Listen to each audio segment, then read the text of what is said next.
नमस्कार दोस्तों, कैसे हैं आप सब। उम्मीद है आप अच्छे होंगे। हम आपके लिए लेकर आए हैं मजेदार और शिक्षा से भरी कहानी। अगर आपको हमारी कहानी अच्छी लगे तो कृपया हमारे चैनल को सपोर्ट करें। और हाँ, ऐसी ही और मजेदार कहानियाँ सुनने के लिए लाइक, शेयर और सब्सक्राइब करना न भूलें। धन्यवाद। नमस्कार। आज हम एक घने जंगल की कहानी में उतरेंगे। कहानी है दो बहुत ताकतवर बैलों की, एक काला और एक भूरा। और इन दोनों के बीच मतलब एक गहरी अटूट दोस्ती है।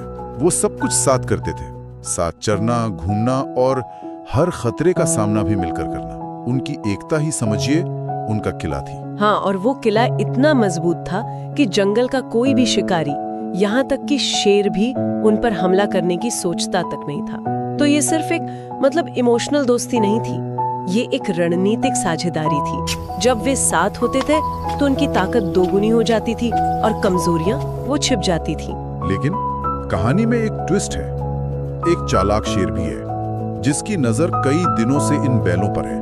वो उनकी ताकत को जानता है और ये भी जानता है कि सीधी लड़ाई में उसका कोई चांस नहीं है। तो आज हम इस कहानी की परतों को खोलेंगे और ये समझने की कोशिश करेंगे कि जब शारीरिक बल काम न आए तो मनोविज्ञान कैसे सबसे बड़ा हथियार बन जाता है। आज की हमारी खोज समझिए इस शेर के दिमाग के अंदर की है। बिल्कुल, हमारा मकसद यही समझना है कि शेर की असली ताकत क्या थी, क्योंकि जाहिर है वो उन दोनों बैलों से ज्यादा ताकतवर नहीं था। हम देखेंगे कि कैसे विश्वास एक कवच की तरह काम करता है और कैसे उस कवच को तोड़ने के लिए शब्दों को किसी मिसाइल की तरह इस्तेमाल किया जा सकता है। ये कहानी सिर्फ जानवरों की नहीं है, ये इस बात की है कि रिश्ते कैसे बनते हैं, टिकते हैं और टूटते हैं। तो कहानी की शुरुआत में सब कुछ एकदम सही है। दोनों बैल साथ हैं, सुरक्षित हैं और जंगल में उनका कोई मुकाबला नहीं है। स्रोत की एक लाइन है जो इस सिचुएशन को बहुत अच्छे से बताती है। इस दोस्ती की वजह से जंगल के किसी भी शिकारी की हिम्मत नहीं होती थी कि उन पर हमला करे। तो अगर उनकी एकता ही उनका किला थी तो जाहिर है शेर सीधा उस किले पर हमला तो नहीं कर सकता था। तो उसने कौन सा दरवाजा ढूंढा?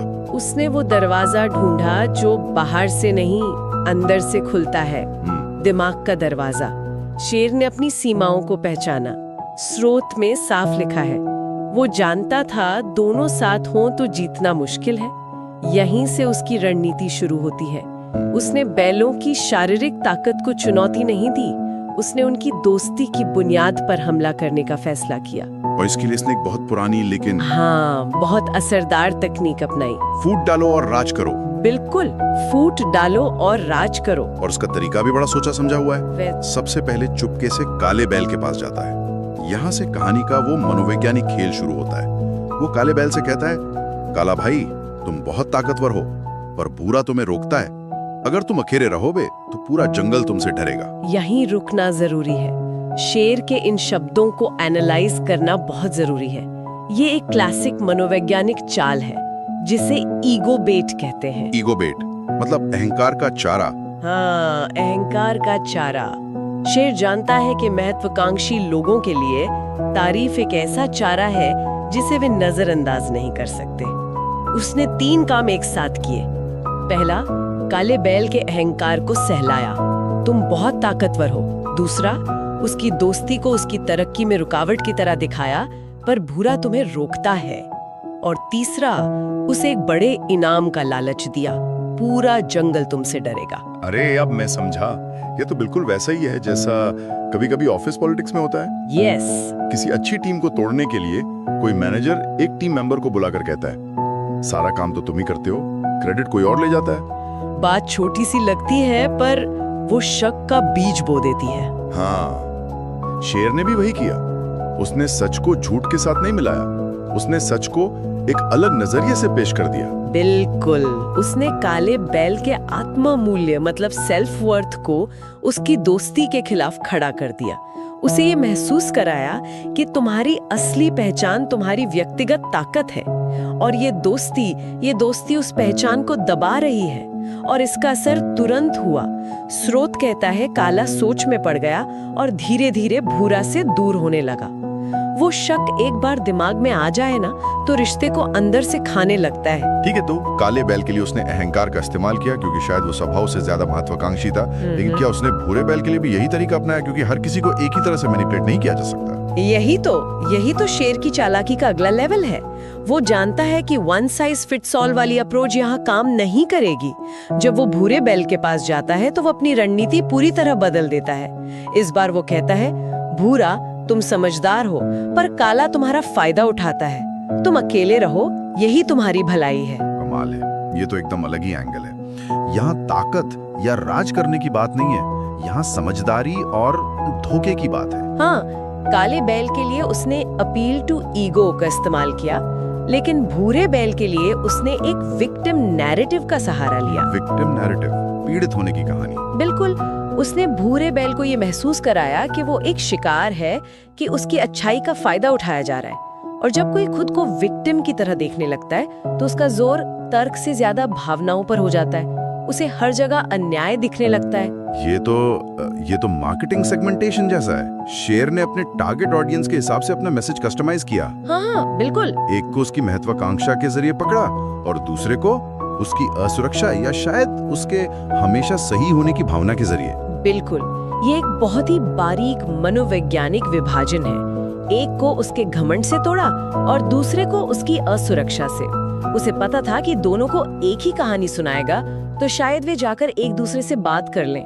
और हाँ, अलग अलग कहानियां सुनाकर उसने ये पक्का कर लिया कि वो एक दूसरे से बात करने की बजाय एक दूसरे पर शक करेंगे। और उसकी ये चाल कामयाब हो गई। स्रोत कहता है, दोनों दोस्तों के बीच की दीवार और ऊंची हो गई। जो दोस्ती कभी उनका किला थी, अब उनके बीच की दीवार बन गई। लेकिन यहाँ मेरे मन में एक सवाल आता है, क्या शेर का प्लान इतना ही अचूक था, या ये भी मुमकिन है कि उन दोनों बैलों की दोस्ती में पहले से ही कोई छोटी मोटी दरार मौजूद हो, जिसे शेर ने बस देख लिया और उसे बड़ा कर दिया? ये एक बहुत ही गहरा सवाल है और मुझे लगता है कि असल जिंदगी में ज्यादातर ऐसा ही होता है।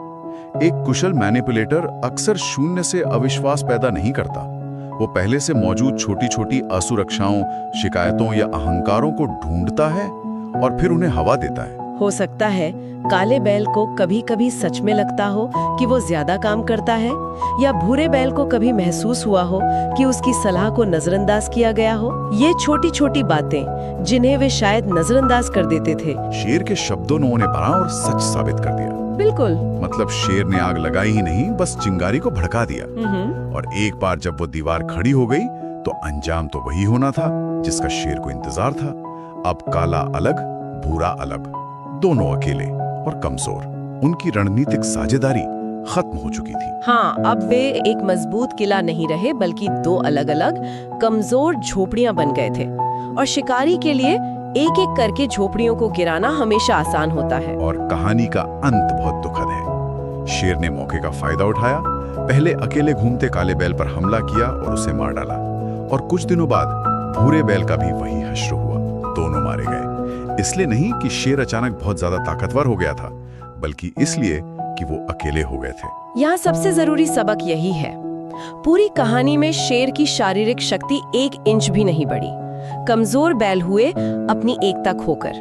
उनकी असली ताकत उनकी सींगों में या उनके वजन में नहीं थी, उनकी असली ताकत एक दूसरे के साथ खड़े होने में थी। जैसे ही वो साथ छूटा, उनकी व्यक्तिगत ताकत का कोई मतलब नहीं रह गया। बिल्कुल। और यही कहानी का सीधा संदेश है जो स्रोत में साफ साफ दिया गया है। दोस्तों, दुश्मन की सबसे बड़ी ताकत आपकी आपसी लड़ाई होती है। ये लाइन ये सोचने पर मजबूर करती है। दुश्मन आपको तब तक नहीं हरा सकता जब तक आप खुद उसे अपनी लड़ाई में शामिल करके मजबूत न बना दें। एकदम सही। और कहानी की अंतिम शिक्षा इसी बात पर जोर देती है। अगर काला और भूरा साथ रहते तो शेर की कोई चाल कभी काम ना आती। साथ में रहो, सच्चे बनो, क्योंकि दोस्ती ही सबसे बड़ी ताकत है। इस कहानी का सार यह है कि विश्वास और एकता वो गोंद है जो किसी भी समूह को, चाहे वो 2 दोस्त हों, एक परिवार हो या एक पूरा समाज हो, एक साथ जोड़कर रखती है। जैसे ही वो गोंद कमजोर पड़ती है, पूरा ढांचा बिखर जाता है। तो इस पूरी चर्चा से ये साफ है कि कैसे एक मजबूत से मजबूत रिश्ते को भी बाहर से तोड़ा जा सकता है। सिर्फ शब्दों और शक के सहारे।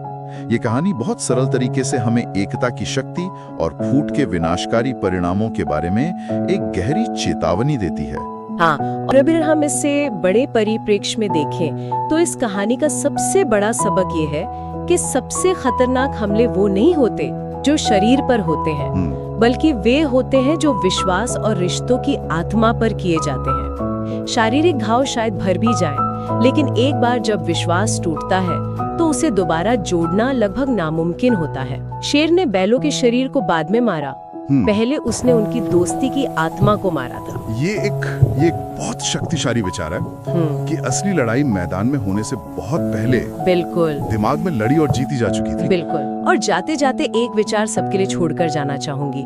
इस कहानी में फूट डालने वाला एक बाहरी दुश्मन था शेर, लेकिन क्या असल जिंदगी में हमेशा ऐसा ही होता है? ये कहानी हमें ये सोचने पर मजबूर करती है कि क्या रिश्ते सिर्फ बाहरी खतरों से ही टूटते हैं, या कभी-कभी उनके टूटने के बीज रिश्ते के अंदर ही मौजूद होते हैं। थोड़ा सा अहंकार, थोड़ी सी असुरक्षा, थोड़ी सी गलतफहमी, जिन्हें बस कोई बाहर वाला आकर पानी दे देता है।